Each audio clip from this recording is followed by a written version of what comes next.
On July 9th, Iraqi Prime Minister Haider al-Abadi declared total victory over Islamic State in Mosul. Over the last 9 months, the Iraqi security forces and Kurdish Peshmerga have fought a long and grinding battle against ISIS in northern Iraq to clear them out of this city that was once home to 2 million people.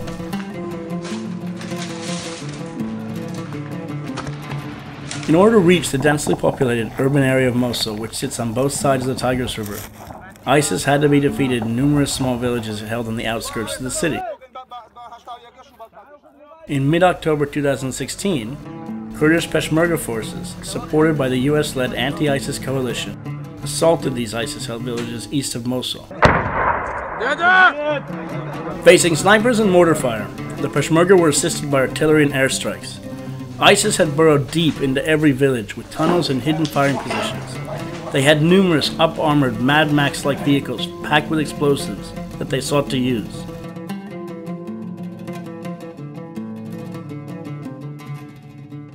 With over 900,000 civilians in Mosul, held captive by an estimated 5,000 ISIS members, the coalition prepared to receive large numbers of displaced people. Refugee camps were built and trucks met and helped transport the people fleeing to safety. At each step, they had to worry that amongst the civilians were fleeing ISIS members. In the newly liberated areas, including many Christian villages that ISIS had expelled people from in 2014, destruction was found. Although some churches were intact, many were burned and their crosses blown off. In houses, the Iraqi forces found tunnels and arms factories for making mortars and improvised explosive devices. They also found temporary prisons ISIS had constructed and civilians who spoke of atrocities. In January and February 2017, Iraqi forces had liberated the eastern side of Mosul and were able to push into western Mosul, capturing the now ruined airport.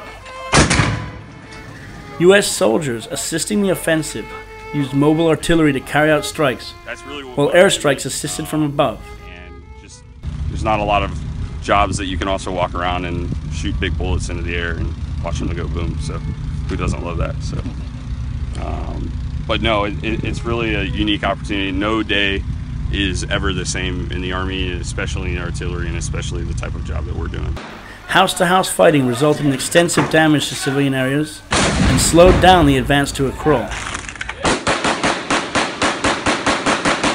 By April, the Iraqi forces were only a kilometer from the historic Nuri Mosque, where ISIS leader Abu Bakr al-Baghdadi had proclaimed the caliphate in 2014. Commanders said they would reach the mosque soon, but 2 months of fighting lay ahead. With Mosul liberated, the question before Iraqis is whether the wounds inflicted by ISIS, including genocide of the Yazidi religious minority and systematic destruction of the city's heritage, can be repaired and civilians find peace after years of war. With Iranian-backed Shia militias setting down roots and Kurdish aspirations for independence on the horizon, the country faces many choices in the coming year.